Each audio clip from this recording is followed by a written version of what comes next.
All right, we're going to give just a minute or two before we get started. If people have questions, if you could PM those to me, that'd be great. And we'll just give it just a minute or two, everybody, to come into the room.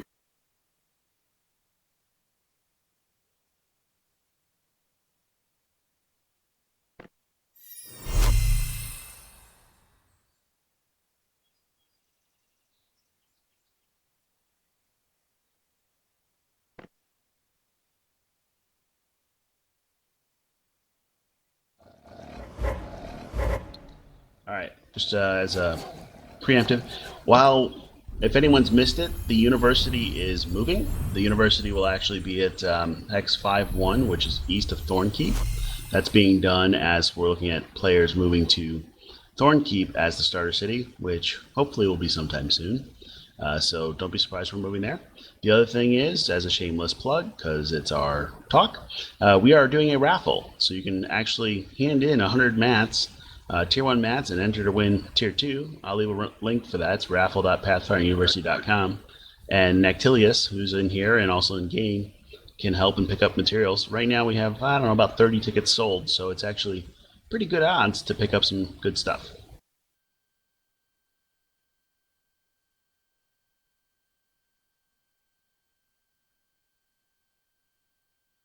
All right, Lee. Mind introducing yourself again? What do you do? Kind of who you are, and kind of what are your areas in the game? Okay. Hi, my name is Lee Hammock. I am the lead game designer on Pathfinder Online. That technically means I am the boss of Steven, Bob, and Torque. I am responsible for the overall design of the game. There are some areas I know better than others. For example, if you have questions about deep math of combat mechanics, that's a better question for Steven. I know the big picture, I know the basics, I'd say I know the intermediates. I don't know the deep math on that kind of stuff. Same with escalations with Bob. I know how the system works. I couldn't tell you the numbers for all individual escalations like he could. The thing I do know all the deep numbers on is the gathering system and a lot of the holding setup stuff. I've been working with Torque very closely on. That's the stuff we've been working on a lot lately. And like a lot of the training stuff, like the advancement rates, achievement rates, achievement points, XP costs, ability score bonuses, and the new coin cost stuff is all stuff that I know a bunch about. So yeah, that's I guess those are the questions that are really good for me. I can probably answer all of them to some extent, but like I said, I know some areas better than others. And if you didn't guess, I'm sure we're going to have a whole bunch of questions about holdings, resources, and other changes coming with EE7. So the one question I do have to ask before that, I know the frame rate issue was outstanding. Are we going to see a patch tomorrow? Yes, we've been concentrating today on getting we have a new build today that we're testing internally today. We may push it to Zog at the end of the day. We may push it tomorrow. I think it is unlikely at this point to see a build to live tomorrow until we get this new frame rate fix in. But from what I've been told, that it does fix a lot. It is a very effective frame rate fix. So we should be back to where we were. I'm not at liberty to say, well, when I say not at liberty, it sounds like I know and I can't tell you. I don't know what the fix was. Richter made it work. So yeah, we that's basically been the focus of the whole company today. And we've gotten a fix. It's just a matter of how fast we can deploy it and make sure nothing else broke in the process of fixing that. Yeah, and I do have to ask a question. I know this is not really your field, but you can help us. I've heard a lot of Richter's name lately, and that's kind of a new one. Who is he? Richter is one of the three programmers we've got right now. And Mark, the head programmer, so 4 programmers overall. Richter is his last name. His first name is Andrew. We previously had 2 Andrews, so Richter became Richter, so we wouldn't get confused. And Richter is just a cool thing to call somebody. It sounds neat and like an 80s action movie hero name. But Richter is sort of like our deep end programming stuff. Paul, one of our programmers, he does like the resources system and a lot of the training stuff. Cole does a lot of the combat stuff and a lot of the UI. Richter does a lot of the stuff people don't see. For example, the thing that people see that he does do is he does the creature AI stuff. So he's been working lately on a lot of special project stuff that we haven't necessarily, I don't think we've announced yet. but he's basically working on some stuff that in a few weeks, if it all pays off, will be really cool. But day to day, he tends to do a lot of performance and a lot of server work and a lot of stuff like that. So he's not the guy you hear about as much because most of the time the stuff he does doesn't really show up to the players. That's cool. We're just trying to get to know the team, and it's part of that crowd forging routine. No, totally makes sense. He's a great guy to work with. I mean, all the programmers are great guys to work with, but he's sort of like the unsung here, at least the non-visible sort of face of the programming department for the most part. Great. So the new patch coming out, so I'm sure there's a lot of different questions there.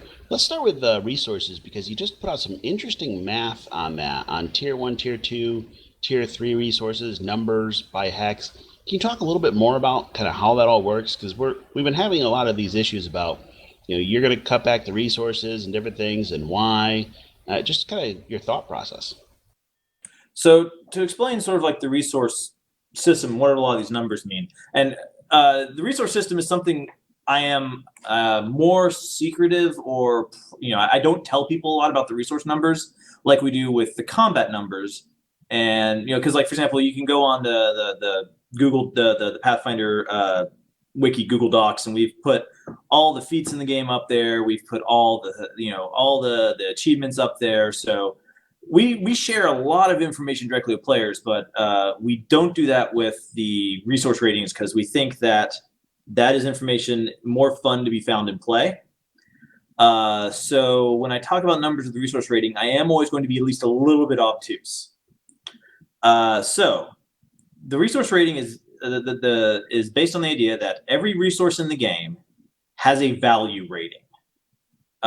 This varies from 10 for some really small tier 1 resources to 2,500 for things like adamantium.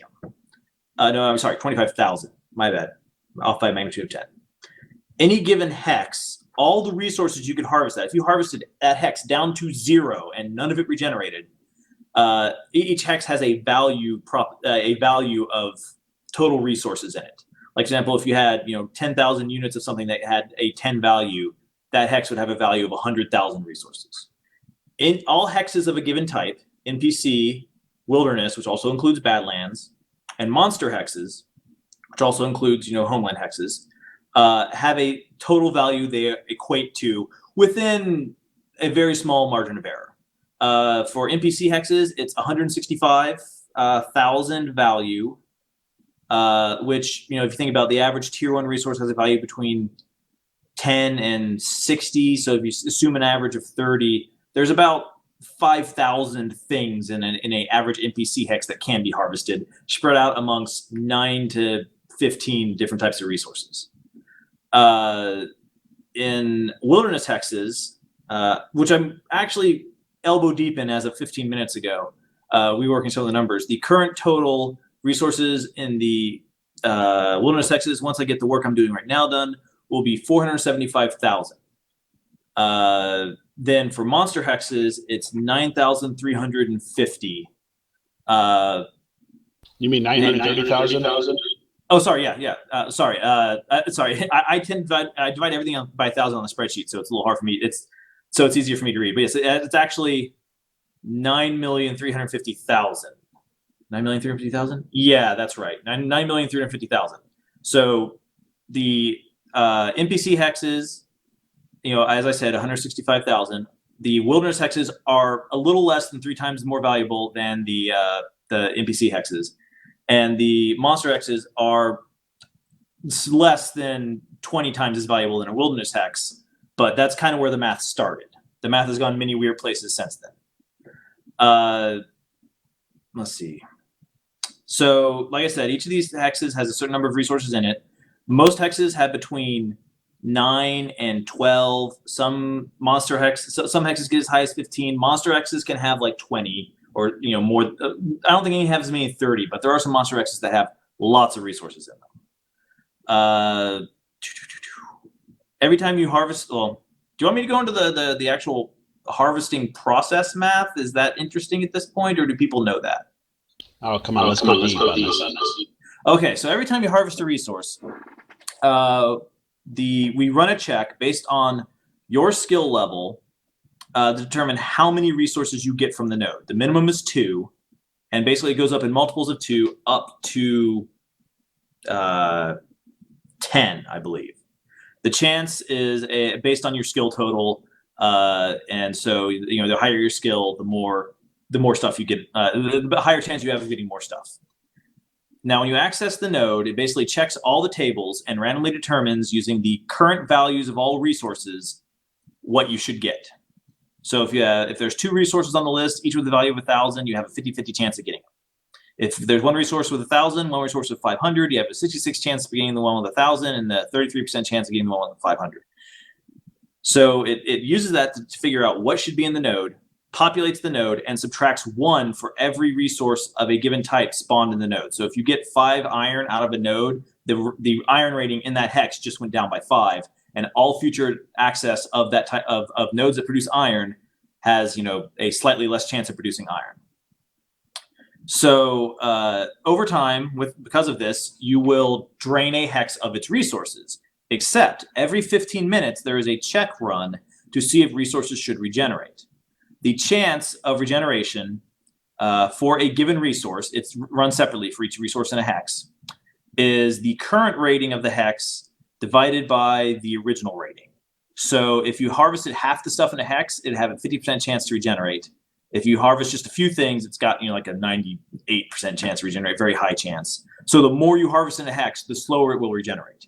That chance never goes below 3%. If a hex successfully regenerates, if that check is successful, the rating goes up by 1% of the original rating of the resource for that hex. So if you had 1,000 iron in a hex and it got harvested down to 900, every 15 minutes later, it would have a 90% chance of regenerating. And if it regenerated, it would regenerate 10 iron, because that is 1% of the original value of the hex.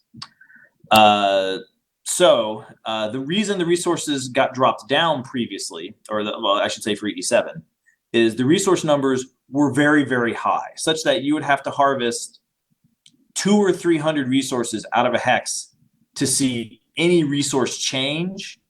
And even if you did harvest 300 resources out of a hex, 2 or 3 hours later, it'd be back. So given the population of the server, given player activity, all that kind of stuff, the numbers were just too high. The resources were never being exhausted, never going to lower quality levels, because as I mentioned previously, I've scattered around the map. Each region in the map has things that it's good at. For example, the mountains are famously, they have iron. I realize they don't have gems. I would love to fill them up with gems, but that's a point I'll get to in a minute. The highlands are filled with coal. The woodlands are filled with woods, and the croplands are generally filled with wool and cotton and stuff like that. These resources are found in other locations in varying amounts, but it's almost always lower than you would find in the hexes that are good at that thing. You may find a forest hex that has coal in it. Its coal rating is quite a bit lower than a highlands hex with coal in it, by a matter of it's much lower. So the thing is those little coal hexes that are supposed to be sort of a one-off, hey, look, we found some coal, cool, we can use this, they were being effectively infinite because they never got drained fast enough to really get low. So the economy of the game got less interesting because you didn't have to go to the highlands to get a bunch of coal. You could get it next door, because the thing that was supposed to run out, or at least get harder to harvest because there's less of it there, was never going away. So the main, as I said in the forums at one point, the main difference people are going to see is, well, what you find in given hexes is not generally changing. I always try and move things in the most realistic direction I can. For example, if I have to lower a plains hex and it has a bunch of random gems in it, I'll lower the gems, because why are they there? Well, somebody dropped them. I don't know, but it doesn't make a lot of logical sense for them to be there. So those are always things I go for. But to keep all the hexes being equal value, I do have some limitations. Oh geez, sorry, I just lost my train of thought. It's a very long train. So the things that are going to notice this change are if a company constantly makes use of a out of region resource near their house, near their home base, they may see that resource dry up. The average person who just goes around and harvests stuff is not really going to see that much of a difference in this, because the stuff they harvest is still going to be in the same place, and an average person is not going to hit a hex hard enough to see these resource numbers change. It's when you get into more, macro economic stuff that you're actually going to see some of these changes actually come into effect. Some lower tier resources get out there, that kind of thing. The average, just gathering dude is not really going to see much of a difference. There are some other tweaks did come into the system that were reducing some of the precious metals like gold and some of the higher tier gems, because we'd originally put them in to support the enchanting system, which is not in. We also put in additional resources to support the expected demand for holdings. And we generally did some rework on our demand math. We basically have a sheet that says, okay, if we expect people to die so often and we expect them to have these types of equipment, and we have a player population of Y, this is how much we should have in the world. And that math has been tweaked pretty substantially since then. For example, we have added more copper to the world overall, which may not be needed now. I think the first burst of players needed more copper than is needed day to day right now. We also have inflated the leather supply, particularly tier 1. So I mean, we are tweaking these numbers in response to what we're seeing from the players. There are several groups who have shared their sort of resource reports with me, their maps of who's got what do they find where and all that kind of stuff, which are super useful. So I can actually see what people are finding and all that kind of stuff. So that's great.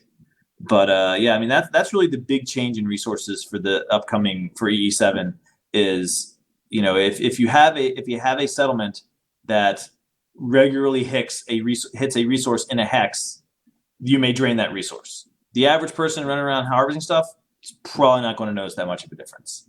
Did I answer the question, or did I just talk to myself for 10 minutes? No, I think I got that. The other, you just gotta be careful. Your mic is picking up my transmission. So the other thing is, did you say that the number of nodes are going to be less now, or you have to hunt more around the hex? The number of nodes did go down slightly. Basically, when I was in the testing that I've done, there were so many nodes. Okay, it is. I don't know if folks have noticed, but we changed a few sprints ago the node placement system. Now nodes are actually placed using the same uneven encounter spots that NPCs use. So nodes, hopefully, and NPCs are spawning less on the sides of cliffs and stuff like that. This has shrunk the available space that you tend to find nodes in, because now they don't appear on crazy uneven terrain. This means that the testing I've done, nodes were visible in a density higher than originally intended, because there's a smaller amount of total land they will appear on. So it was relatively easy to walk into an area and be like, hey, I can see 6 nodes on my screen. And that kind of density was not intended. Now, the thing to remember is I don't think this is actually going to make that much of a difference, because the way the system works, so if I harvest a node, as soon as that node despawns, another one spawns in the hex to take its place. And there's no delay on, you harvest a node. It's not like I have to wait 5 minutes for something to spawn. If you harvest one, the hex has a target number of nodes, and as soon as it doesn't meet that, it spawns another one. So, it doesn't mean I think people will be able to get about the same amount of resources out of the node. It'll require a little more walking around, but I think right now everything was just showing up with too much density. Now, does the number of nodes change by hex, or is that just by type? Is it X amount of nodes per hex? Yeah, I've got a spreadsheet where I can basically say X amount of nodes per hex type. So monster hexes, NPC hexes, wilderness hexes, and Badlands hexes count as wilderness in this situation.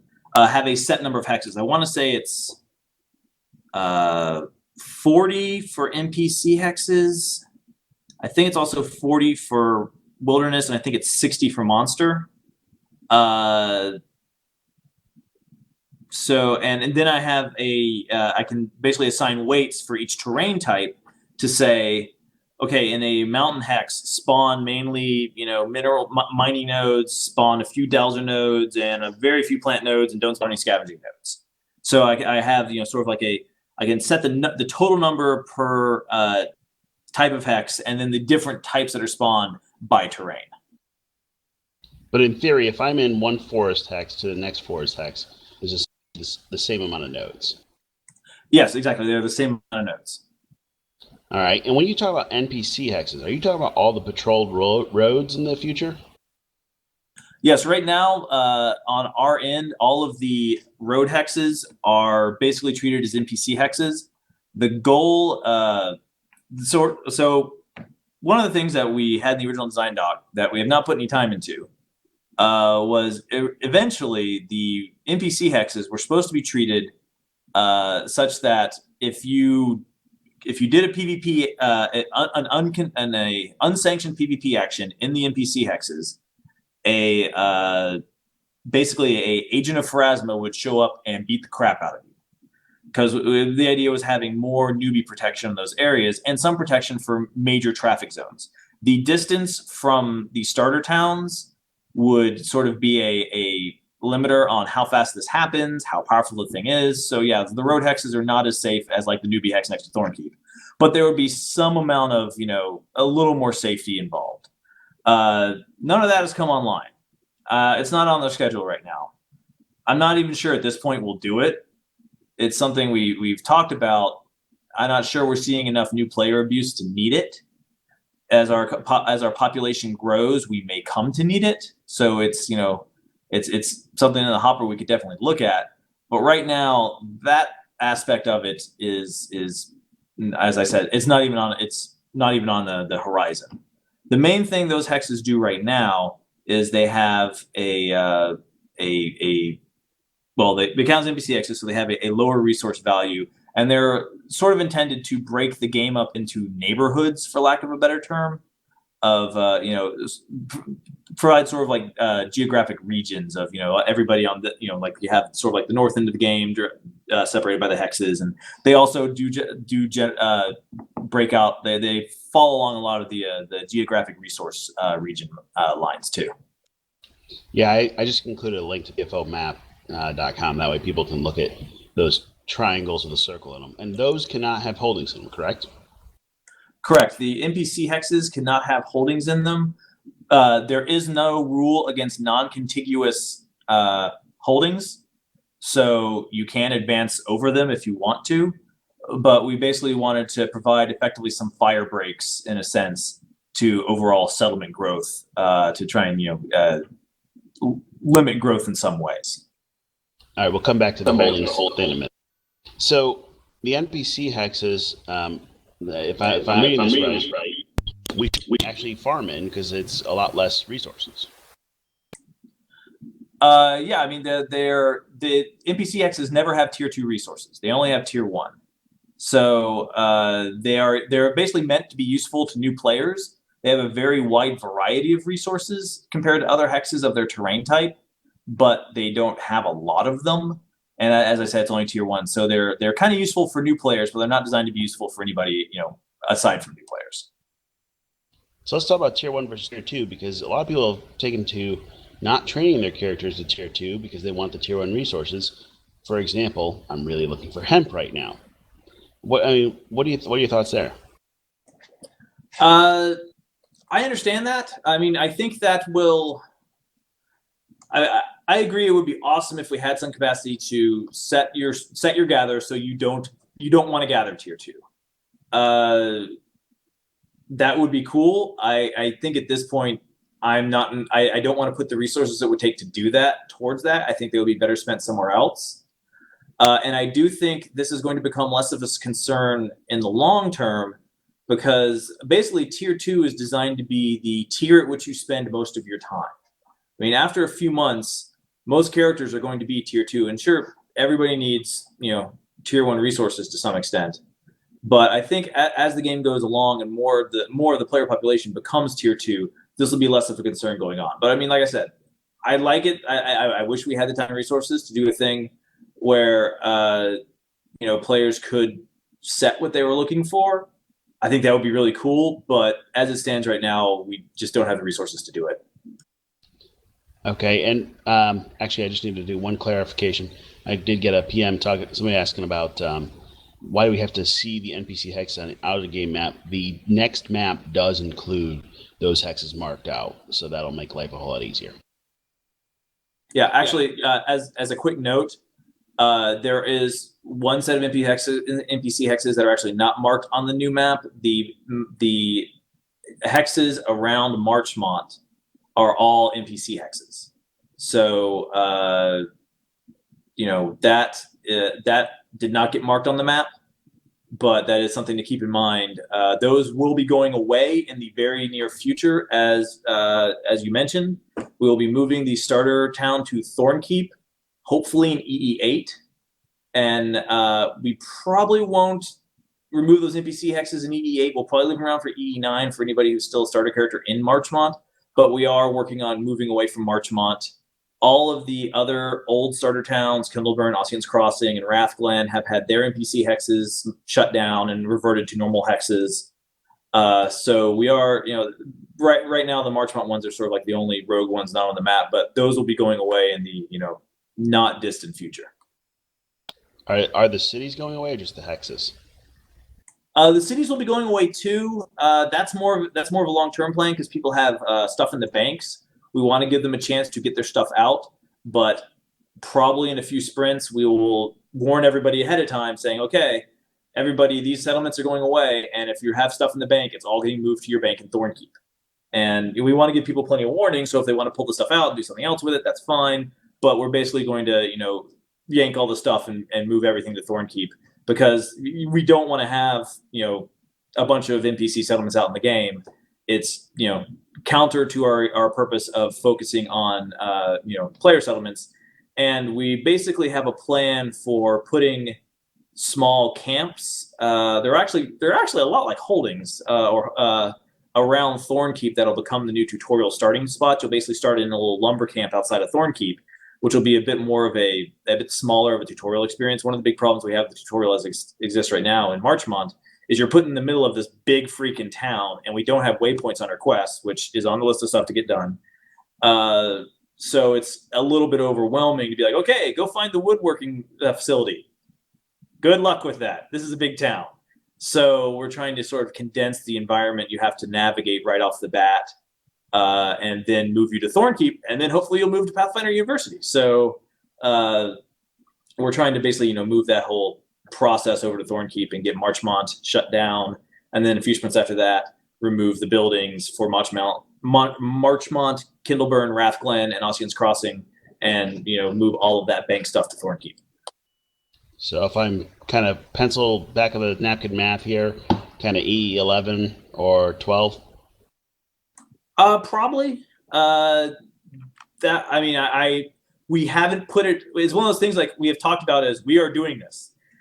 We haven't scheduled, considering how big holdings are as a feature, we haven't scheduled a lot on our plates right now with hard numbers past EE9. We have some, big picture, we know what EE10 and EE11, EE12 we're doing. But this, shockingly, the movement to Thornkeep process is actually not that complicated at this point because we had to get the bank transfer thing working to fix the problem with Thornkeep we had at the beginning of EE6. So a lot of the tech things that are involved in this, we've already got done.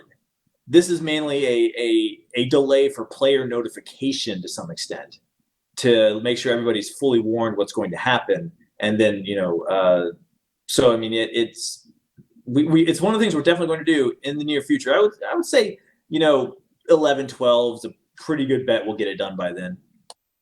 And that's kind of taken the place of the cataclysm or whatever people have called it, essentially. Well, we actually have a plan for when the final holdings update comes in. We're going to switch completely from a tower to a resource-dependent settlement upkeep system and settlement support-based system. And when that happens, we actually have an event planned that will involve some custom escalation cycles and some good, River Kingdoms in-world fiction stuff, and some new bad guys and all kinds of junk like that. So we're trying to get. I don't want to oversell it because we're trying some new stuff here that may not work. So I may be like, yeah, we're going to have this awesome new thing, and then we don't even be able to do it. But whenever the full, hopefully EE9, when the full holding Tower 2 holding transfer occurs, we should be having an event to sort of sell that fictionally of why these towers are going away and stuff like that. That's fair. The one thing on the player warning, I do wonder if you should use the move to Thornkeep as the first warning shot. So saying, hey, by the way, all new players are going to start here. Everybody's got, 6 weeks to move out of the other ones or whatever that is and into player settlements. Yeah, I figure we'll probably do something along those lines. Because, the earlier we can start warning people to say, hey, get your stuff out or all gets moved to Thornkeep, which some people may be happy with. The sooner we get that process started, the better, because, these settlements were useful at their time, but their time has passed, and, we need to yank them out and burn them down. I think it may be useful for player settlements if that was publicly posted quicker rather than later and say, hey, we're going to move it at an earlier pace, because we're trying to get everybody to go to player settlements, but they often go, well, why? Yeah, I mean, we that's definitely the whole thought process behind this, is trying to get people the idea that, hey, you should go join a settlement as quickly as possible, which we're also hoping to do with as folks know, we're moving Pathfinder University over to the new settlement, and we're going to be we've worked on some other new player support type stuff that I talked about some of it on the forums, and obviously I've talked to you about some of the stuff in other calls and whatnot. But just for the wider player base, we're working on more stuff to try and get new players integrated into the community of the game faster, because we have a complex game that right now has a severe information problem.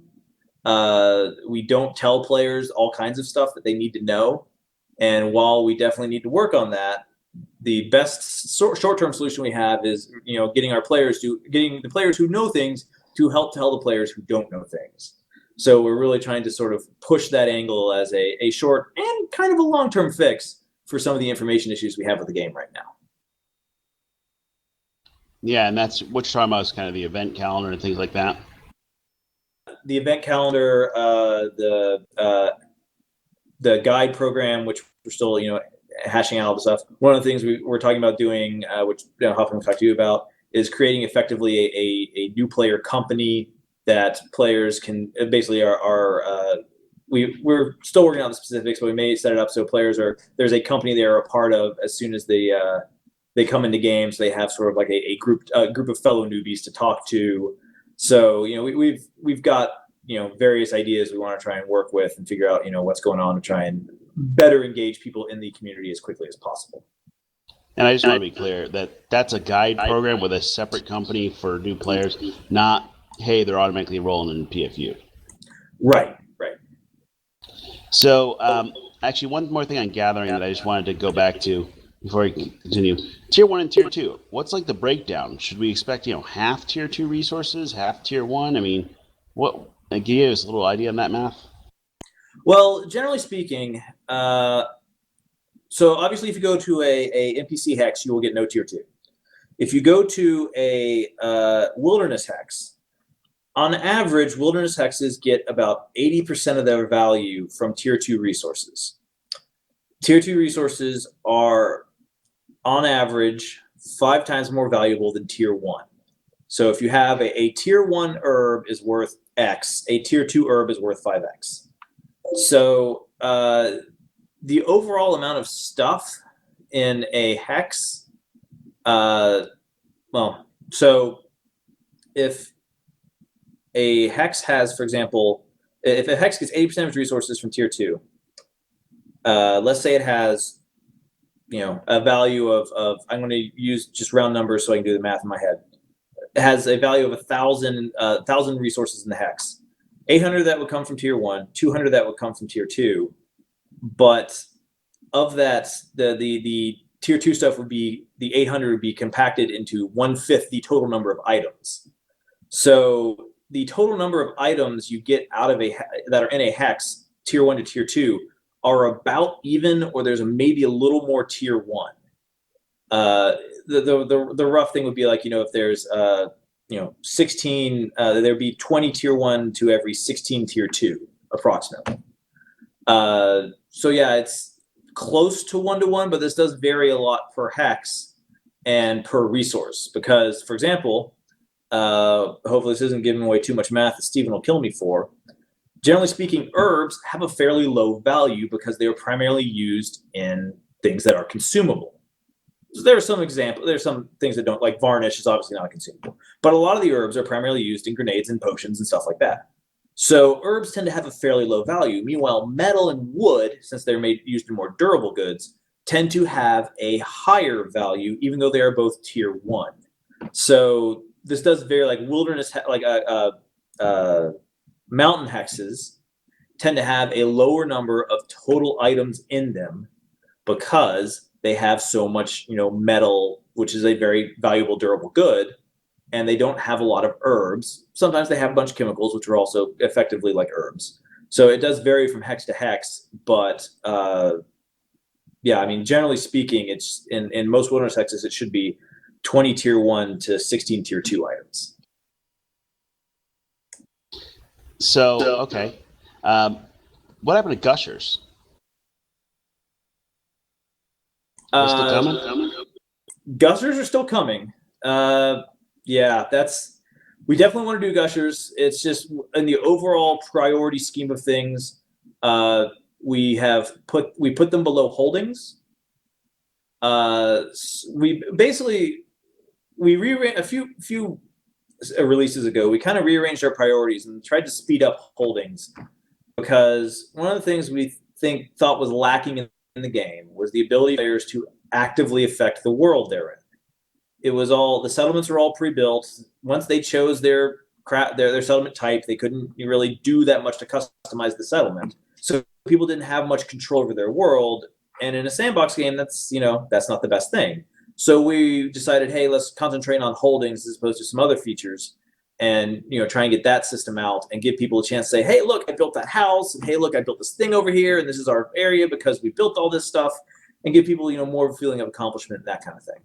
So I would say I don't know overall priority-wise where gushers would be at this moment. Honestly, there's a lot of combat stuff that I'm more worried about than gushers right now.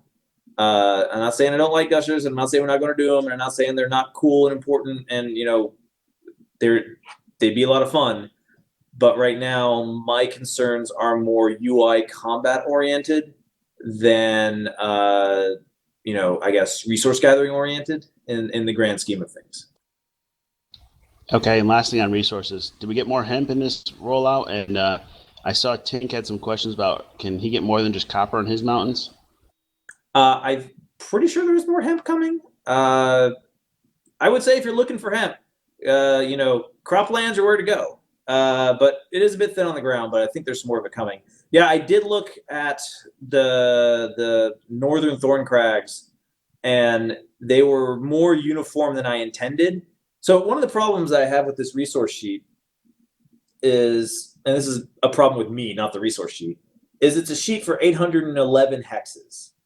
And the first draft of it, way back in alpha, was kind of like, okay, all the hexes of this terrain type have the same ratings. And that wasn't very interesting. So I added the regions. All the hexes of these regions of a terrain type have the same ratings. And that still, I was like, okay, we need a little more variation. And so at this point, most of the hexes are effectively handmade. Originally, there was lots of cut and pastes where all these 10 hexes or 20 hexes, or in some cases 100 hexes, were effectively the same. And now they're much more, they're unique. Every hex is unique, which I think is more interesting. They're unique in like predictable ways, like all the hexes in a certain geographic region follow the same rules, but they're all unique. This means updating that sheet is time consuming, because it's not like, hey, I'm going to change these 50 hexes at a time. It's like I got to go through each hex and change it. And the northern thorn crags, I think, fell victim to, I'm not going to put a good face on it, to my laziness, or at least my brain weariness, that at some point I basically went, right, all your resource ratings or all your minerals are the same. And they basically had like 12 hexes where all the only metals were coal or were copper and gold. And while on one level they have a strong a strong control of the copper market, on the second level it's not very interesting. So I have gone and relooked in that area. I will say that I've switched some things around. Will I have switched things around for not people to be happy? Probably not. But I'm a firm believer that if I pissed off everybody about equally, I'm probably doing the right thing. Because I found if you can't in an MMO, if you make one person happy, you're making somebody else sad. But if you piss off everybody about the same amount, you may be on the right track. Yeah, and I can't believe I have so many questions on resources, but you want to start finding them? I love resource questions. I can answer resource questions all day long. So gems in mining nodes. I mean, kind of the question is, why am I a miner if I'm not going to get gems? Because you can get lots of cool metals. I mean, basically the problem is there is X projected demand for gems, and the projected demand for gems is high enough where they just can't all be in the mountain hexes. And I've made the call to try and make the mountain hexes metal rich as opposed to gem rich. This may be less interesting because, well, basically the problem is there is a sufficient projected demand for gems and for metal in the game that neither of them can be completely unique to the mountain hexes, because with the map we have, there's a very small number of mountain hexes.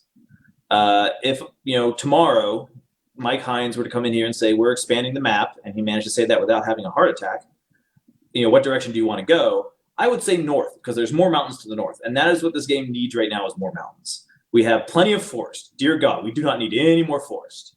We need more mountains, and we need more highlands, because the resources that you would find in these places is currently being found in a lot of places that don't make sense.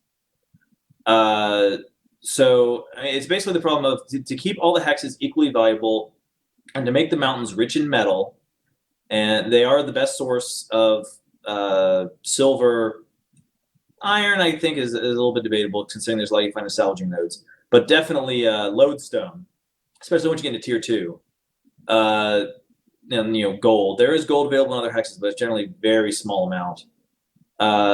Basically, it's a choice of either make gem and either make I chose the metal over the gems for the mountains. Is really the long and the short of it, which may not be the fun choice right now. I don't know. Every time I try and tweak the numbers, I try and push more gems into the mountains. One of the things I'm trying to do right now is actually pull gems out of the wilderness hexes where I can and put them in the monster hexes. Not the tier 1 ones, but some of the tier 2 ones. Instead of having tier 2 all over the forest hexes, have try and concentrate on some of the monster hexes, which may be more annoying, but the monster hexes aren't that dangerous right now, so I don't think it's horrible. But yeah, I mean, it's basically the problem of we don't have enough highlands hexes, we don't have enough mountain hexes to hold all the stuff that should go in the highlands and the mountains. Those hexes are already super short on herbs or any type of plants, and they're not too low on the essence side of things. But yeah, that's really been the problem. I mean, I would love to have more mountains or more ability to put more gems in the mountains. But right now, putting more gems in the mountains would just make them better, and I don't think that having hexes that are just flat out better than other hexes in terms of resources in that fashion, I don't think is a good plan. That's fair. One last thing on resources, I'll just make a statement. As someone who's been a croplands dweller in the Southwest, I'll tell you the hemp numbers are not, probably need to be tweaked. I mean, there's a lot of cotton and a lot of wool, but hemp's the hard one. Noted. All right, so let's go to holdings because, man, we got a lot of questions here.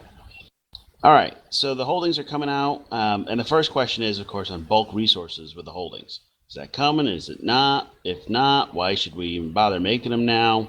What's your thoughts? Yeah, the bulk resource generation is coming. The system of signing up to be a worker at a facility is not going to be ready in EE7.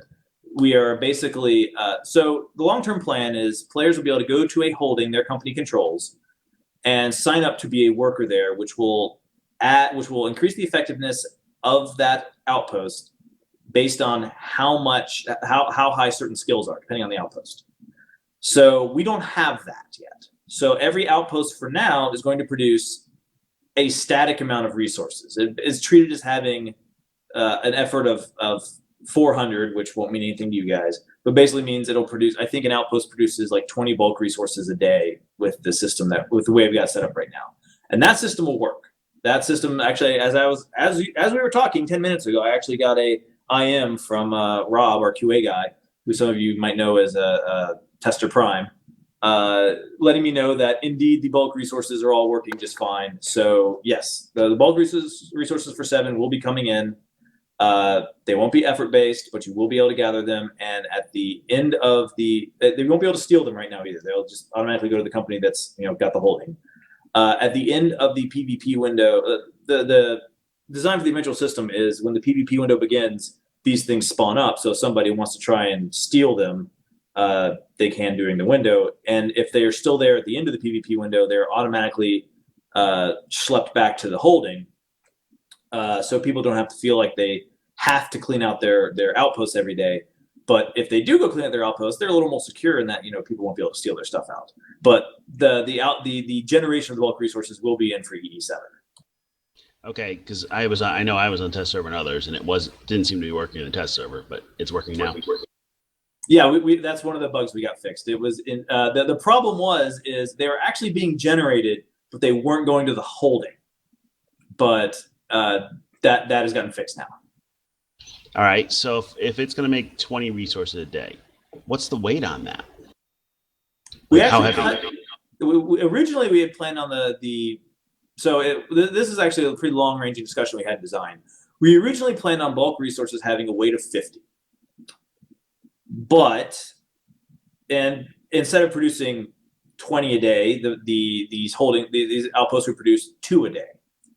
But the math at that level of granularity was just, we don't think, very clear. The original idea we had was, so if say you're supposed to make 2.7 bulk resources a day, the way we originally designed it is you would make 2 and then have a 70% chance of making a third. And that randomization we didn't think would be much fun because generally people don't like random number generators dictating their fate in that fashion. So we multiplied everything by 10 in terms of the production and reduced all the weights by 10. So bulk resources now weigh 5. But one of the things previously a character could be hard pressed to carry one of them. Now characters can carry a bunch of them. And we will have means to carry more stuff in the not distant future. So by the time you have to worry about transporting this stuff around, because right now, your outpost will produce it. It'll get moved to your holding at the end of the PvP window. And right now, mechanically, it can just stay there. I mean, sure, if you want to schlep it back to your settlement, rock on. That's fine. But if you just leave it there, that's fine too. Outpost holding upkeep will be coming in EE8, so you'll need some of it there. But actually, using it for your settlement won't come in until EE9, and by that point, we should have improved methods for players to transport goods. You're not going to give us more than that on the improved transport methods, because I know everybody's interested in bags, carts, horses. Until we get further along, I'm reticent to promise anything. But that and Seth, our tech artist, accidentally made a awesome video of the new technology we were testing out that involved dancing in a fez. So I'm kind of hoping we can use that as an announced trailer when we get the new technology figured out. All right, we'll look for dancing in a fez. Can we get kind of some of the math? There's some math and spreadsheet geeks in here on how many resources it's going to take to keep up a holding and any of those. Sure. The basic plan right now is it will take. Hang on one second. Okay, sorry, my phone started buzzing. So the plan right now is a holding. A base holding requires 10 of one type of bulk resource. This may be something you make in the hex, it may be not, depending on what you build. If it doesn't have enough resources to get 10 of the resource it wants, for example, a low-level inn requires bulk food, while a low-level watchtower, I think, requires bulk wood. It will convert other resources to the resource it wants at a rate of 4-to-1. So you can build anything anywhere if you want to. It's just a really inefficient choice at times. So every level of upkeep you add increases. Every level of upgrade you add to the holding increases the amount of bulk resources required by 10 and adds a new category. So, for example, a level 1 inn may require 10 bulk food. A level 2 inn may require 10 bulk food and 10 bulk wood, or trade goods, or whatever. And so by the time you get up to like level 5, you have to have 10 of every type. And you get to level 6, one of those, the original one goes up to 20. Level 6 is currently the highest upgrade. This means that low-level holdings is pretty easy to basically cover your needs within the hex you're in. But if you want to get to the high level, you're going to need to start drawing resources from other hex and other terrains and stuff like that. Outposts can be upgraded. Oh, and also upgrades cost influence. Require you to make more influence. And upgrades for upgrades for holdings will increase the trainers that are available, improve crafting facilities, give you more guards.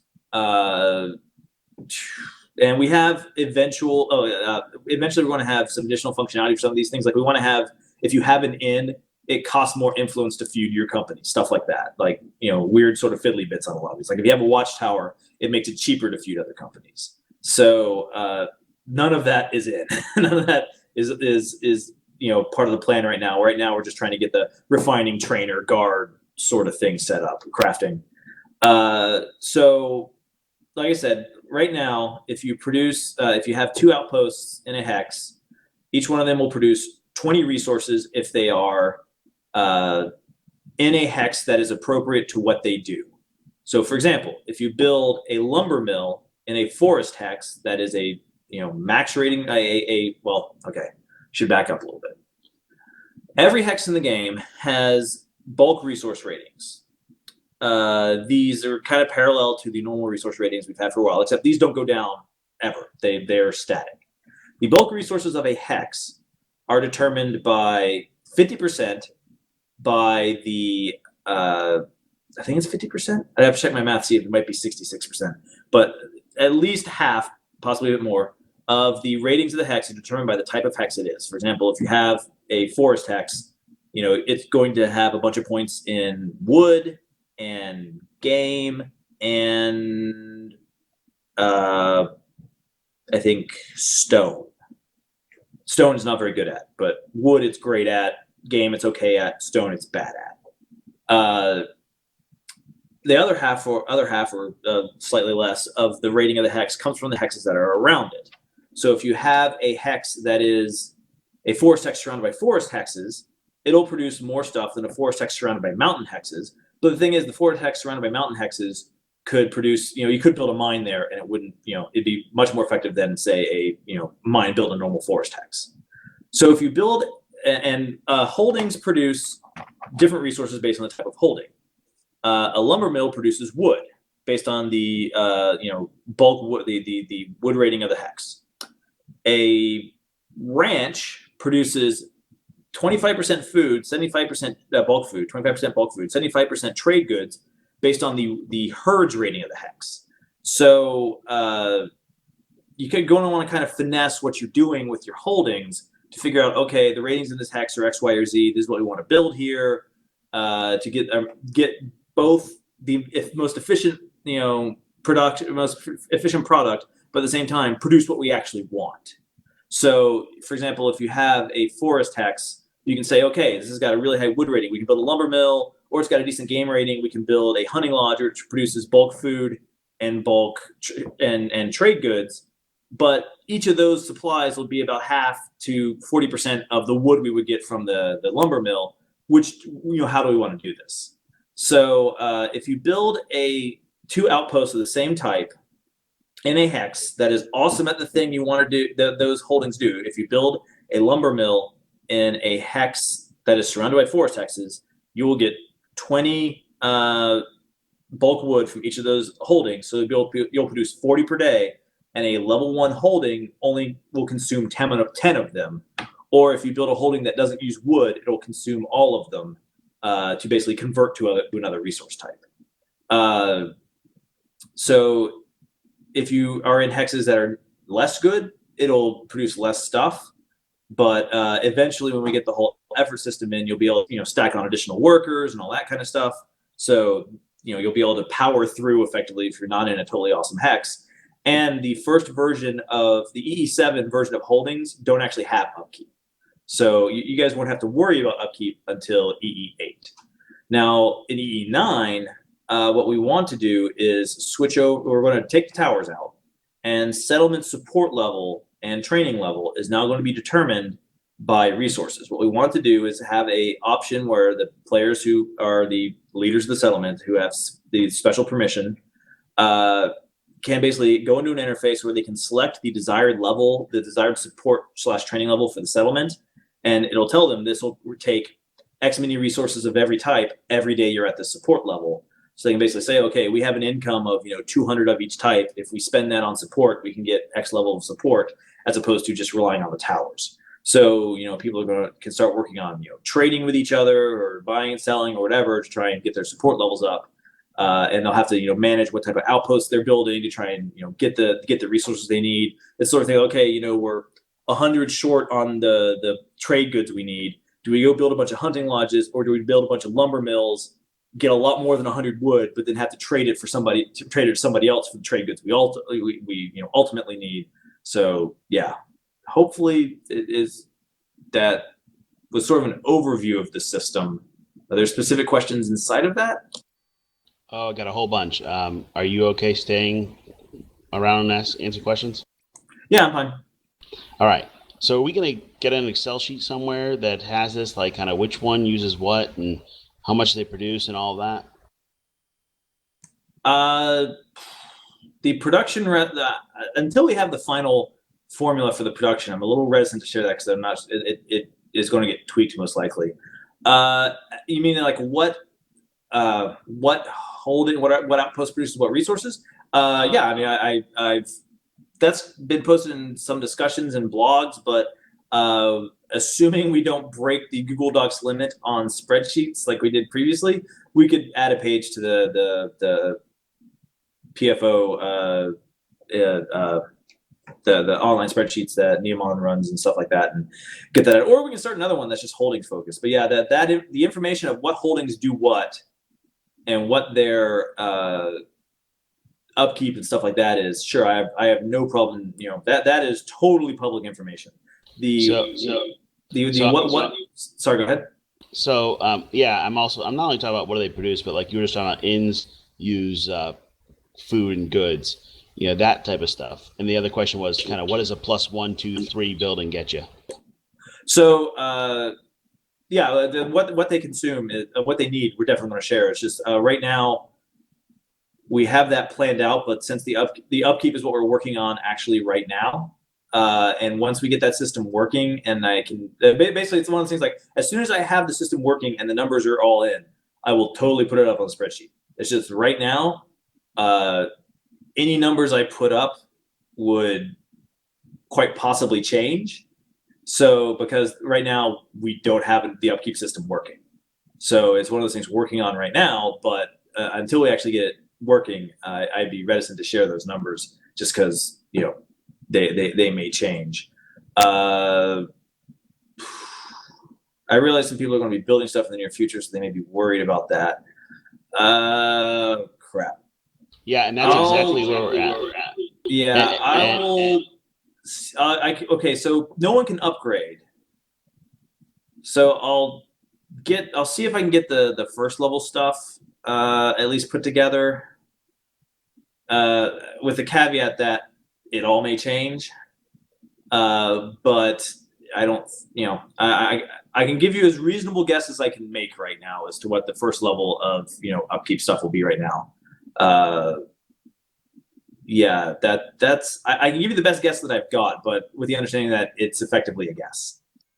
And I think we're okay with that. I mean, I will tell you that there are many people that are waiting to put a holding up the moments after the reset. They'll be out getting their tokens and trying to build them immediately and trying to make sure we have the right ones in the right order for what we need. You had asked about the building plus. The building plus is going to tie into the upgrade. For example, if you build a +2 building, you can only upgrade it to a second level building. You have to get, I guess technically, if it's a +2, you can upgrade it twice. You start out with a 0 level building, you upgrade it to a first level, and you upgrade it to a second level. If you build a +5, that's how you upgrade stuff all the way to the top. What we want to do is create a system where if you have already laid down a holding or outpost, and you want to upgrade it beyond its capacity due to plus, we want to do a system where you can basically trade in a kit of the plus you want to switch out for the plus it has currently. So basically you can say, hey, we built this as a +2 because we were in a hurry. We didn't want to wait for the +5. We've got a +5 kit now. We can switch this out and not have to tear it down and rebuild it again.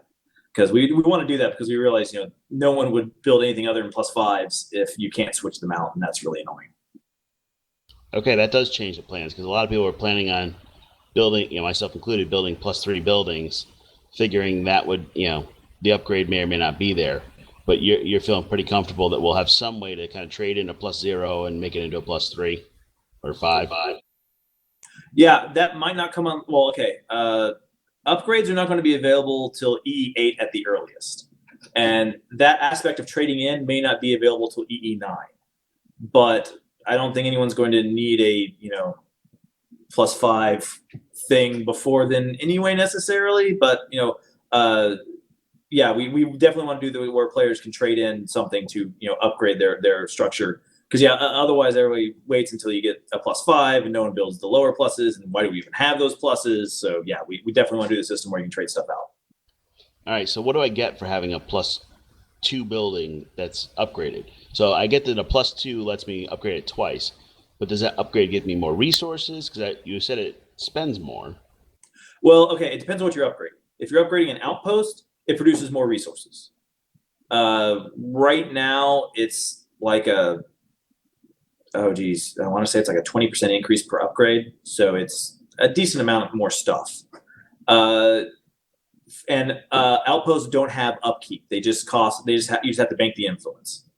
Holdings, as you upgrade them, you get more guards that respawn faster. You get better crafting facilities, better trainers. When we have the special functionality for different buildings, you'll get better. The inn makes it harder to feud against you. That gets better. Crafting facilities, guards, trainers. We want some of the. I'm not sure we'll have this in EE8. Maybe in EE9 is we want some of the holdings to make certain outposts in their same hex more effective, and that gets better the more you upgrade them. One of the things we are working on is that the capture mechanic is changing for holdings and outposts. The specifics, as with many things, it doesn't work yet, so I don't want to go into all the specifics. But one of the things we definitely want to do is there are a holding and to a lesser extent outposts have a certain amount of guards based on the upgrade level, and basically you can't capture the place as long as there are guards fighting you.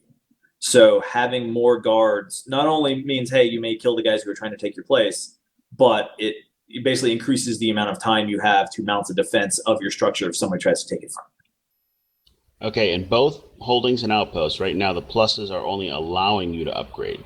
They are not actually upgrades in themselves. Right. It costs more banked influence to basically upgrade them, to actually upgrade them. The pluses are just the allowance to upgrade. All right. So now let's talk about the building of this. So the Seneschal, a couple things on that. One, it looks like it's following the standard refining path. Does that mean I get crits and get a +4 patent or something? Yeah, it follows all the same rules as the normal refining system. Okay. Next one, and this might just be a note for you. You changed the armor, so outfitter is for Seneschal, correct? Yes. But unfortunately, you cannot get past the gates as a Seneschal because it's requiring int or dex, not personality. Yeah, I'll take a look at that. It's one of those things I always worry about backcrafting things onto existing gear because so it's just problems of making it also making it gate on personality isn't hard. Making it grant on personality will make it grant everything else less. So yeah, I'll have to take a look at it, see how to finesse the numbers out. But yeah, that is indeed an issue. Yeah, it's just the gate. Right now, you can't train the outfitter if you're going to just go down the Seneschal path. And then the Seneschal right now is listed under trades versus a refining. Is it going to follow the same XP path as a refiner? Actually, I believe it follows the same XP path. Yeah, no, actually, yeah, it does. It does follow the same XP path as a refiner. So yeah, it's trade is sort of the category that we used for skills that were more settlement based as opposed to personal equipment based. So, or at least social based. So the other ones are things like stonemason, carpenter, which we'll be using for building, structures and settlements, and soldier and officer are all effectively trades, but they're going to have an XP curve that's similar to crafting / refining stuff. And I take it since it's following refining, there's not going to actually be like a +4 or +5 recipe for Seneschal. No, I don't believe. Yeah, it follows the same. This is one of those systems where we basically went, "Hey, we want to do X. Hey, we can do X with the refining system. Oh, cool!" So this was a little bit, back channel good luck that our system, the crafting system, is so modular in a sense. So yeah, it basically is effectively the refining system top to bottom. Okay. Another one on this, when you're looking at making holdings, so you've got, holdings and outposts. When you're looking at holdings, you have 4 materials going in, and they all seem to be tier 1. Is that the way the math's going to follow? We wanted, yeah, we wanted to try and make sure that people could build them sort of at the end of tier 1. Sort of like a company we sort of pictured it as, a company, figure about, the goal is if you, go for a class, you'll be able to get out of tier 1 in about a month and a half, 2 months, somewhere thereabouts. And we want at the end of that time, if a group of players have formed a company, to be able to say, hey, we can actually make a holding now because we've got the resources, because there's stuff we've collected. And we didn't want them to be, they could go beat up some low level escalation or something to get the victory marker, but we didn't want them to be a huge resource drain, and because to some extent, sort of like this, we didn't want to have to inject a huge amount of resources to basically support their addition to the economy. It's one of the reasons we have the whole bulk resources thing as a separate resource section for settlements, is we didn't want to run settlements off of the same resources as player gear, because we'd have to we'd effectively flood the economy with these resources to make it work, and we didn't want to do that. So my question, and that's great information, my question on the crafting of the actual kits is, does it follow tier 1 math of, if I have the 4 resources and I have 3 plus 3s and plus 2, doesn't matter which one? Oh no, it follows the same system. But the same system at a tier 1 math level. Right. Okay. There's a lot of math going on here, sorry. Well, I will admit that question is edging into Steven territory. So more mathy on the make of the recipe side, I may not be able to answer. Okay. And then it sounded like when the settlements are using bulk resources, it's going to be even across the 4, or what do you expect? Well, it's 5, but yeah, we want to basically, well, okay, for now, settlements, we're going to try and make it, even across all the resources. The reason we want to do this is we want to make it so people have to trade. We don't want a plain settlement to be like, right, we're going to produce so much food, we never have to talk to anybody. And then a mountain settlement being like, we can produce so much metal, we never have to talk to anybody. We want it to be like, okay, well, we can either try and see to our own needs very inefficiently, or we can, trade and produce things very efficiently because we're just building whatever produces the most stuff. We really want that to be an interesting choice. And if people have to get a variety of resources, we think that's more likely to happen. Now, once players are actually able to build their own settlements, they're going to kind of be able to dictate what bulk resources they need. Because, for example, I'm just throwing stuff out. If anybody comes back in 6 months and says settlements don't work like this, I will imagine punching you in the face. If a fighter trainer structure may require a bunch of bulk wood and bulk iron. Meanwhile, a wizard training structure may require bulk trade goods and bulk stone. And so if you have a settlement that leans towards fighters and fightery stuff, it maybe you need more bulk wood and bulk iron or bulk ore, and a wizardy one needs more trade goods. So players will be able to determine to some extent, what their demand is. Okay. That's a lot of math. All right. So the other kind of question, because I don't want to keep you here forever. So you talked about it, 6 months. What do you see coming down the road? And in particular, kind of a little bit about settlement building, but kind of what's your crystal ball seeing? Well, 6 months, we should have settlements up and running.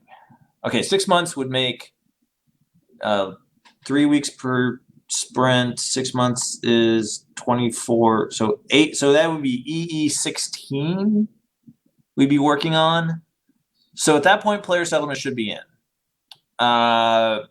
Mules should be in. Let's see. The tier 3 suit models should be done. I don't know if we'd have formations in 6 months. Maybe. I'm willing to bet we would concentrate on other things. I bet gushers would be done by then.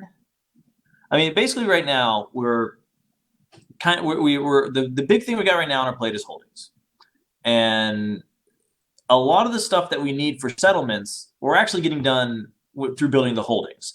So I don't mean to be making telling tales out of school, and if anybody says, oh my god, you told us this thing on your don't hold this against me. Because of the way we're building the holding stuff, we're building it being sort of forward compatible with settlements. So we're actually going to be able to do the settlements sooner than we had originally projected. So yeah, I mean, I would not the settlements should be coming, sooner than 6 months. Trying to think of other big stuff. I mean, I would think in 6 months we're going to have at least 1, probably 2 additional classes. That's largely art dependent. Trying to think of other stuff. We may have gushers. I would like to think we'd have gushers. We have a lot of combat fixes. And a lot of just general, fixie fixes, UI fixes. I mean, that's, I think one of the things we need to really work on is the UI. Trying to think of other stuff that we really need to big features that basically like the holdings and the settlements have been eating so much of our brains lately. We definitely have mules. We may have some pets. I mean, we've done some work lately that, I think makes the option of pets seem a little closer than it did previously. So one of the big problems we had with pets in general is NPCs crossing server boundaries, and we've actually fixed that now. So you can't actually have an NPC that follows you across the server boundary and won't get horribly confused, because so we've made some headway on that front. And while our AI for our AI for the pet that follows you is not very good right now, that would be our main concern. Actually, that's something. Creature AI will definitely be better in 6 months, but the AI of the creature that follows you, before we do a pet system, we have to make the creature the AI of the creature that follows you really, really good, because stupid AI trying to kill you is kind of annoying or not that fun. But stupid AI that picks fights for you and gets you killed, oh my god, that's annoying. So we want to make sure that when we have a pet that's following you around, the AI and the controls are good enough where it's not getting you killed. Oh, and I see somebody's asking about gnomes. Actually, I don't know. So gnomes are a bit of a weird thing in that making the elves and dwarves proved to be easier in some ways than expected and harder than others. So I would like to think we'd have the gnomes in 6 months. I can't be 100% sure because the gnome thing is almost entirely an art issue, and I have very little visibility into what the process is for making a new race like that. The gnomes would require basically a whole new animation suite, and we have to refactor all the costumes for them and all that kind of stuff. A lot of which can be done programmatically, but we have to go in and tweak it so it actually looks good as opposed to just looking mass manufactured. So I'd like to think we have the gnomes in 6 months, but again, I just don't have enough visibility into the process of making them to say for sure that we would. And officer and soldier comes with formation combat, I take it, and it's not going to be anytime soon. Yeah, officer and soldier would be part of the formation combat. I would love to get the formation combat in. It's the formation combat is sort of like the thing we're trying to do that not many other games have done. So, and we're and trying to make it fun because with formations. For those of you who haven't heard us talk about formations, which we haven't done in a while, we basically want to have a system where a player can say, "I am forming a formation. Everyone in my party, or there's some form in which you join up, and if you basically cede some of your control to the person who is forming the formation. Basically, the guy who's commanding the formation takes control of all the characters, and they start moving as one big block of dudes." They have collisions, so you can't really chase people into the forest or stuff like that. And the formation divides the damage up amongst all the individual people, and its effectiveness is based on all the people kind of combined. It basically it combines everyone who joins it into one giant character. And what we want to do is have it where each person who's in the group, instead of just sitting there going, "Hey, that guy's driving and I don't get to do anything," everyone has some type of mini game or other activity they have to do to increase the effectiveness of the formation. So everybody's actively doing stuff, and maybe even have it where some people are playing the healer minigame and some people are playing the combat minigame, so you have different roles within the formation. And these are used for attacking settlements. If a lone character runs up to a formation, the formation will pretty much blot him just immediately. And we want to have certain monsters, like if we had like a giant, like a serious f off 100-foot tall giant, that would be a formation monster kind of thing. So, and the reason we want to do this is one of the problems MMOs have is if you get too many characters on the screen, things go bad. Any of you who have watched the big battles in EVE have seen their time dilation mechanic, where the game more people show up and it just starts running like 1/100th of normal speed. To avoid that kind of thing, not saying it's a bad system, but I don't think it would work for our game. It works a lot better when you have spaceships, just fictionally and aesthetically. We want to basically encourage people to form up into groups we can effectively treat as single characters. Like if you form a formation, everyone in the formation is going to get effectively like a formation uniform. So, you may, like if you bunch of dudes in your company, in your settlement, go up and form a formation, you'll all get like a matching outfit as long as you're in the formation. So we can treat your formation as one giant character that's moving around, as opposed to like 40 different characters running around. So we can have battles of much larger groups. It's just they're effectively acting in these these formations as opposed to running around individually and causing mass havoc. So yeah, that's basically where the formation system conceptually is. But as I said, there's not really a game that's done something like that in the same way. And anything that involves a mini game requires a lot of interesting server checking, because anything that we can't trust the client. Like if we wanted to do, for example, a timing mini game, well, we can't trust the client to do the timing mini game because someone can hack the client. So we'd have to try and run a timing mini game that bounces, pings the server continually, which makes timing, hard, because you've got to continually ping the server. So trying to come up with mini games that can work and are secure in this type of environment is very tough. So it's a very complicated system to build. Great. So I want to give you a chance to have any last thoughts, because we really want you to go put that Excel sheet together and share it with us so we can all study before 1 o'clock tomorrow, Eastern. So thoughts? I guess I hope people like EE7. We spend a lot of time doing combat fixes that hopefully folks will, be able to take advantage of, and we'll see some payoff. I mean, the targeting fixes and stuff like that will hopefully help with overall gameplay, and the armor, arcane spell stuff coming in. So I hopefully folks can see some of their complaints or issues with the game. We'll hopefully get some of those addressed with EE7, and then going forward to EE8, we've got a few more targeting things coming in and a few more combat things, in addition to more holding stuff. So it's getting better all the time. So yeah, I guess that's my thing is, if something's broken, we're working on it, and we are actually making a bunch of fixes, as the version notes for this version show. We got a lot of stuff fixed. I think we all agree, and we would just love to have kind of a go, no go to know if it's coming tomorrow, because there's a lot of major changes that I think people are anxiously waiting for that may change their play times and other things if it's not going to patch tomorrow. No, fair enough. I will actually, after I get up with this, see what the statuses of things, and we'll go from there.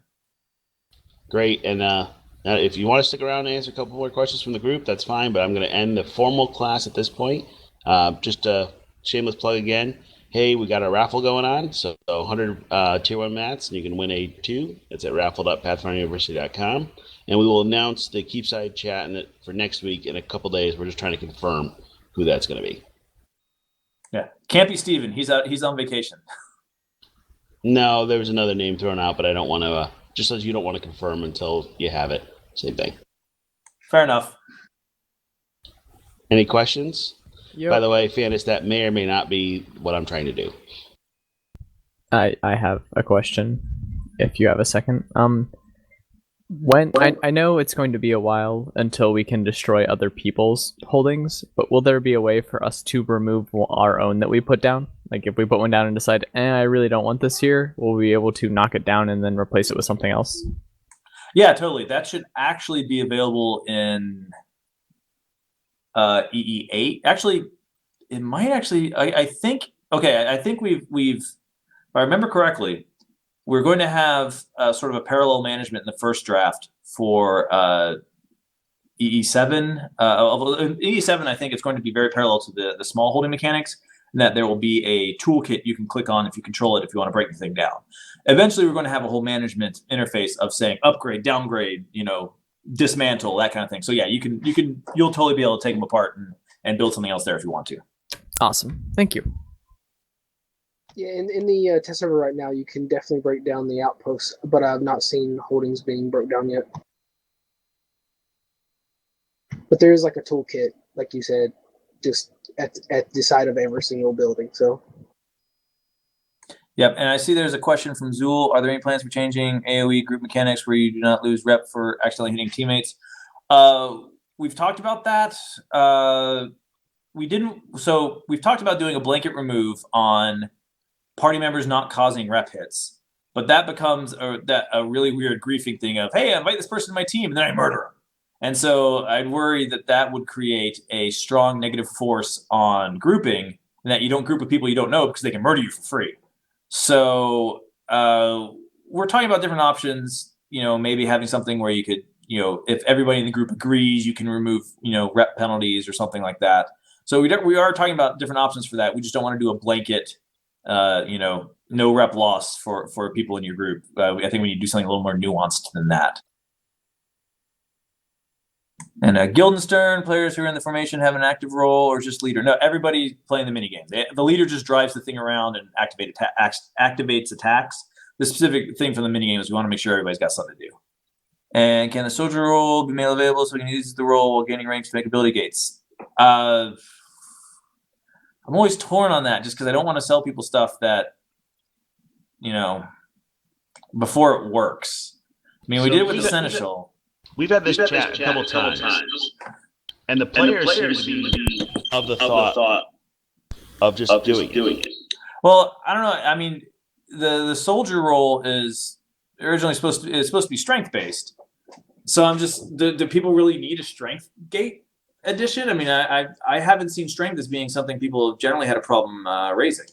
It's more of a people want to not spend points on strength things that they consider useless to their character. Like my combat character, I have no want to raise armor smithing or weaponsmithing, which I could totally do to get a lot of strength really quick. I would rather spend it on soldier, and then because it's useful eventually for me.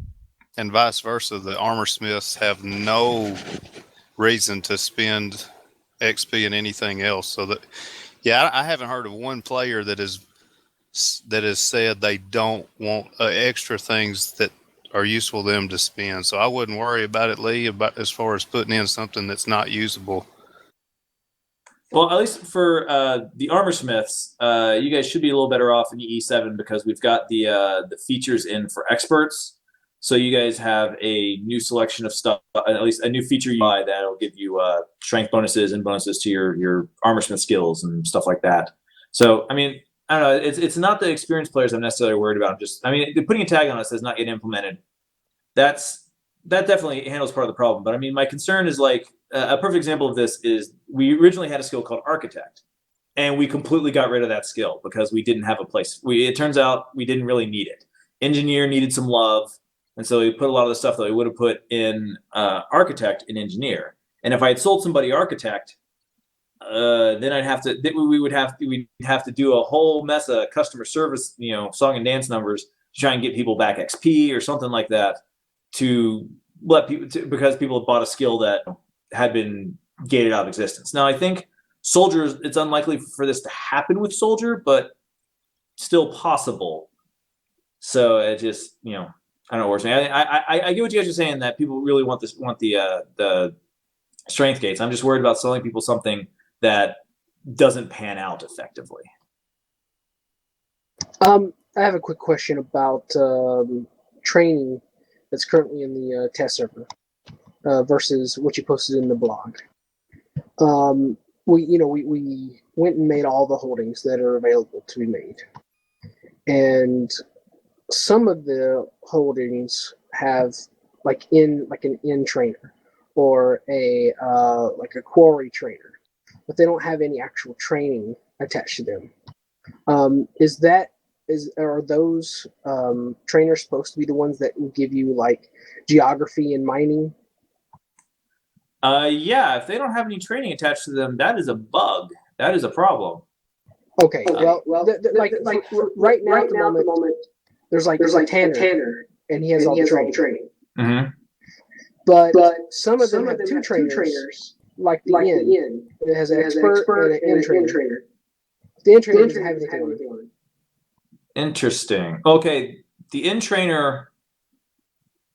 Okay, I think the only thing the in trainer had on him for right now was local. I assume your testing character didn't have any ranks of local already.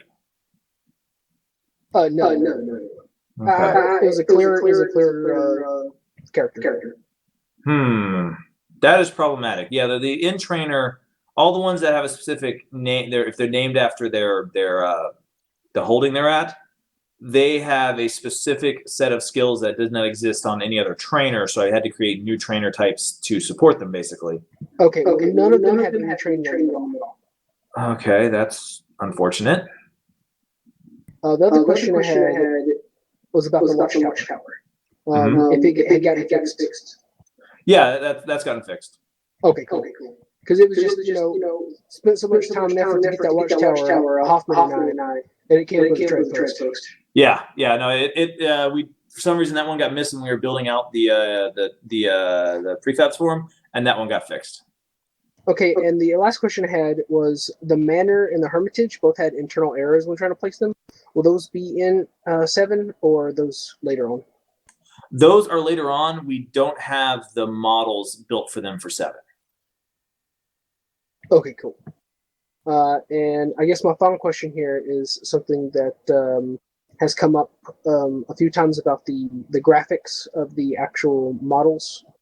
I heard that when you upgrade them, they will also change the actual model.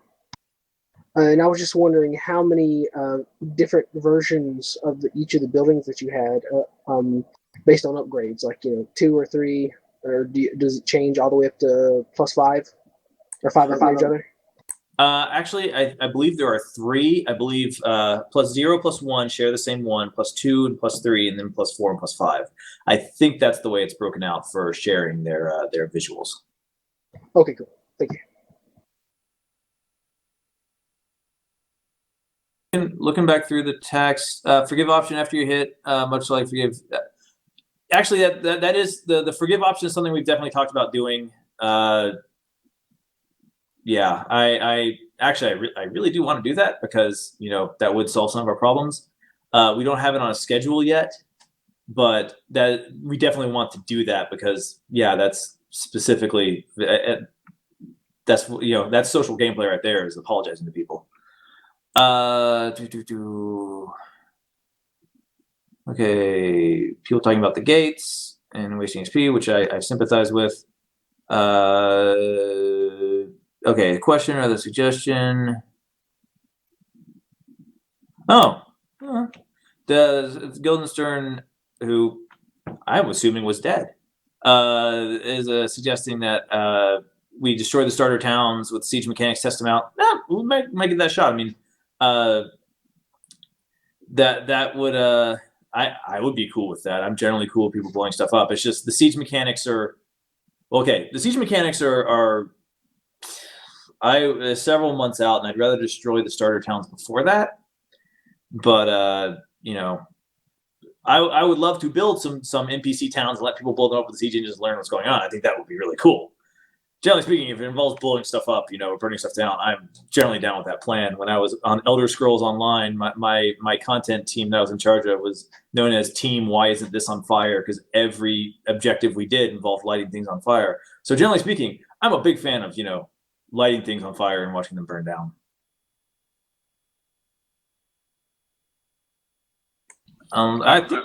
Sorry, somebody had a question?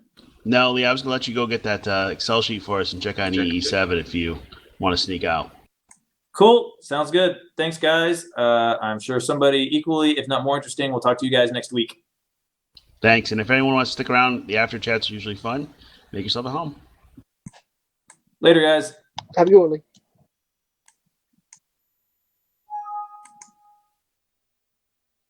I'm very glad that I mentioned that training issue.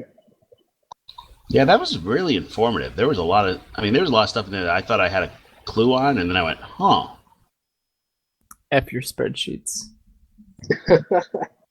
I don't know, man. It's a lot of information, and it sounds like that 20 resources per day is not going to be. I mean, that's the max, basically. Yeah, if you need 20 resources a day, or you make 20 resources a day, best case, but you need 10 for level 1, that's not really gonna work. Well, I mean, when you take into consideration the foreman skill plus all the worker skills, I mean, we don't know. It's 10 at level 1. You're gonna need 60 at level 6, and that's before you even have to use your bulk resources for the things like pay for your settlement training. Oh yeah, fair enough. But you can also. He said you can also upgrade the outposts with influence, and on top of a foreman and a workers. And Yeah.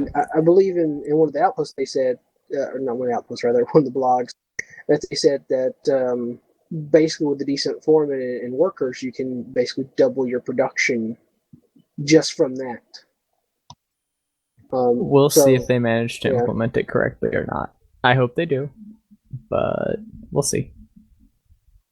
There'll probably be something on the same scale as, all right, you can pay for this holding, or close to pay for this holding, and that's about it. But I don't know, it's just interesting stuff. Mm-hmm. It also sounds like if you really wanted to, their whole idea about you only really as a company holding one holding and 2 outposts. It sounds like if you really wanted to, you could hold a couple of holdings and just really buff up your outposts with influence. Yeah, So it's like there's a whole lot more options on the table now than there were, basically. it'll be interesting to see where the min-maxing ends up at. Yeah, no. Will probably be somewhere that they didn't expect, like pretty much everything else. Yep. All right. I will see you all later. Teaser. Oh, and so for everybody, real quick, this Saturday I'm gonna have a lore class that talks about the River Kingdoms and surrounding areas, and eventually that lore class will also expand to other Galorian-based lore and focus somewhat on the escalations and why they're here in the area and so on and so forth, just so that everybody can get a better idea of the backstory and why we're doing the things that we're doing.